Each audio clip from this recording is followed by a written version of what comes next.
Blocked my garage. He regretted it, petty revenge. My life was a well-oiled machine. 6:00 a.m. alarm, 6:15 a.m. gym, 7:30 a.m. protein smoothie, 8:00 a.m. commute to the office. I thrive on routine. It keeps the chaos of the city at bay, a small island of order in a sea of unpredictability. My loft apartment, a converted warehouse space in the trendy district, was my sanctuary. And the most prized possession within that sanctuary, my garage. It wasn't just a place to park my car. It was secure, private, and most importantly, mine. In a city where parking was a blood sport, having a dedicated space, accessible only through a coded garage door, was akin to owning a piece of the moon. Then Mark moved in. Mark, with his tailored suits, slicked back hair, and an air of entitlement so thick you could spread it on toast, oozed money. He drove a ridiculously large, chrome-laden SUV that looked more at home on a movie set than in our cramped underground parking garage. He also seemed to think the parking rules, like the rest of society's conventions, didn't apply to him. The first time he blocked my garage, I was late for a crucial presentation at work. I found his behemoth parked diagonally across the entrance, effectively trapping my car. I tried calling the number listed on the building directory for his unit. No answer. I buzzed his apartment. Still nothing. I was fuming. Finally, after 20 minutes of frantic calls and increasingly desperate attempts to maneuver my car around his, he sauntered down, phone pressed to his ear, completely oblivious to the chaos he was causing. "Oh, sorry," he mumbled, without a hint of sincerity as he unlocked his car. "Just a quick call. Didn't realize I was blocking anyone. Didn't realize," I retorted, barely keeping my voice level. "My garage is clearly marked. I have a presentation in 10 minutes," he shrugged, got in his car and drove off, leaving me seething in his wake. I missed the start of the presentation and my boss wasn't happy. The project was important, and that missed opening put a serious damper on my contribution. I complained to Brenda, the building's property manager. Brenda, a weary woman who'd seen it all in her years managing the loft, sighed. "I'll speak to him, Sarah. He's been getting a lot of complaints about his parking." But Brenda's warnings seemed to fall on deaf ears. A week later, it happened again. Same scenario, same nonchalant attitude from Mark. This time, I was on my way to pick up my dry cleaning before they closed. I explained the situation to Mark, emphasizing that they would close in 30 minutes. He simply sneered and said, "Relax, it's just dry cleaning." This wasn't just about parking anymore. It was about respect, or rather, his complete lack of it. I felt a cold, simmering anger building inside me. That night, I called David, my best friend and a practicing lawyer. "He's doing it on purpose, David," I said, recounting the events of the day. "He knows he's blocking me and he just doesn't care." "Document everything, Sarah," David advised. "Dates, times, photos, any communication you have with him. And keep complaining to Brenda. Build a record." He paused. "But be careful, Sarah. Don't do anything you'll regret." David knew me too well. The wheels were already turning. I started by escalating my complaints to Brenda. I sent her emails with photos of Mark's car blocking my garage, noting the times and the specific reasons why I was inconvenienced. Brenda, bless her heart, tried. I could see she was struggling. Mark was a big renter, and I got the feeling she was getting pressure from higher-ups to keep him happy. Next, I contacted the city's parking enforcement. They issued Mark a few tickets, but he seemed to regard them as mere annoyances, a cost of doing business. He probably just had his assistant pay them. It was clear the official channels weren't working. I needed a different approach, something more personal.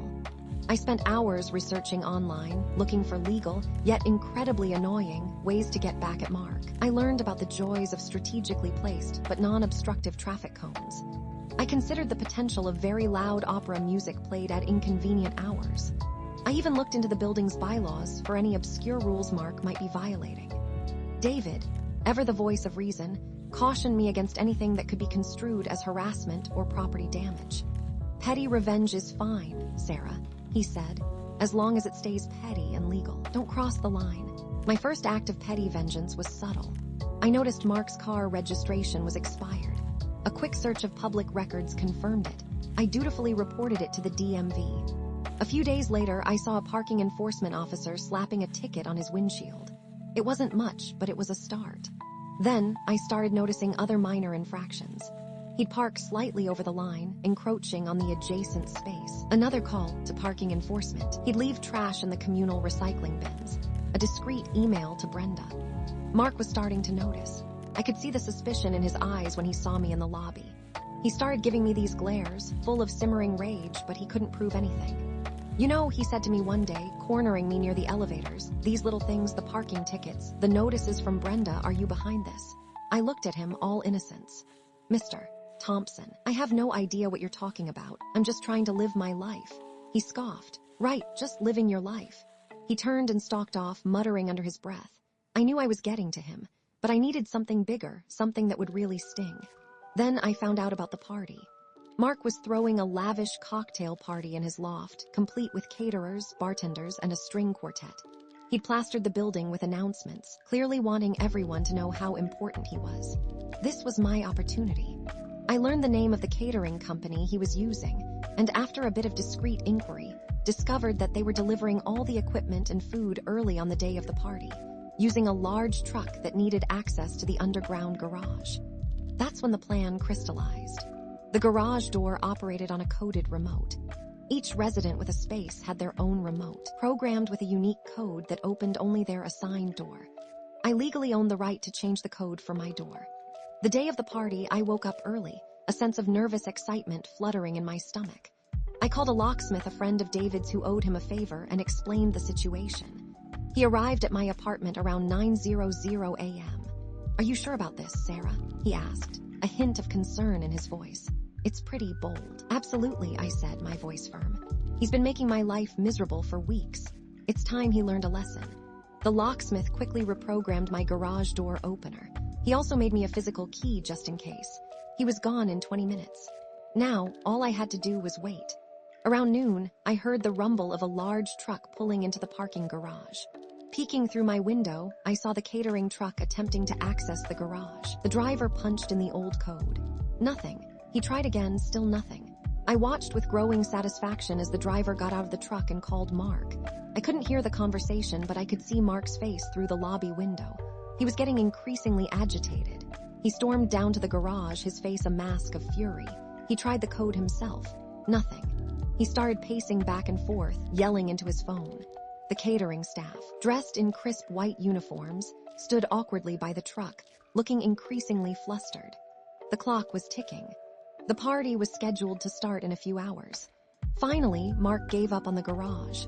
He directed the catering staff to unload the truck on the street and carry everything up to his loft, one item at a time. The street was already congested, and the unloading process created a major traffic jam. I watched from my window as Mark frantically directed the operation, sweat dripping down his forehead. He was a mess. His perfectly tailored suit was rumpled, his hair was disheveled, and his face was red with frustration. The party started late, and it was clear that things were not going smoothly. I could hear the muffled sounds of chaos from my apartment. The music was too loud, the bartenders seemed overwhelmed, and the guests looked uncomfortable. Around 10:00 p.m., I heard a furious pounding on my door. I took a deep breath and opened it. Mark stood there, his eyes blazing with anger. He roared. You did this, didn't you? You changed the code to the garage. I looked at him, my face a picture of innocence. Mr. Thompson, I have no idea what you're talking about. My garage door opener has been acting strangely lately. I suspect there might be some kind of technical malfunction. Don't lie to me, he shouted. I know it was you. You've been harassing me for weeks, harassing you. I said, raising an eyebrow. I simply reported a few minor infractions. Is that harassment? Perhaps you should familiarize yourself with the building rules. He sputtered, unable to formulate a coherent response. He knew he couldn't prove anything. He was trapped. Brenda, the property manager, arrived, looking harried. Mr. Thompson, please keep your voice down. You're disturbing the other residents. She turned to me. Sarah, is everything all right? Perfectly fine, Brenda, I said, smiling sweetly. Mr. Thompson was just inquiring about my garage door opener. Mark glared at me, his face contorted with rage. He knew he'd been outsmarted. He stormed off, muttering threats under his breath. Brenda shook her head and gave me a knowing look. He's been a nightmare, she whispered. Thank you. The next morning, I found a note slipped under my door. It was short and to the point. We need to talk. It was unsigned, but I knew who it was from. I ignored it. In the days that followed, Mark's behavior changed. He became noticeably more subdued, more cautious. He actually started parking his car properly within the lines, and he never, ever blocked my garage again. The other residents of the building, who had witnessed Mark's humiliation, seemed to develop a newfound sense of confidence. They started speaking up about other minor infractions, challenging his entitled behavior. It was as if my small act of rebellion had emboldened them. Life returned to normal. My routine was restored. The chaos of the city was once again held at bay. One evening, I was pulling into my garage after a long day at work. As the door closed behind me, shutting out the noise and the stress of the city, I felt a wave of satisfaction wash over me. I had stood up for myself. I had defended my space, and I had done it all without crossing the line. I parked my car, turned off the engine, and sat there for a moment, savoring the peace and quiet of my secure garage. A small smile played on my lips. Sometimes, petty revenge is the sweetest revenge of all.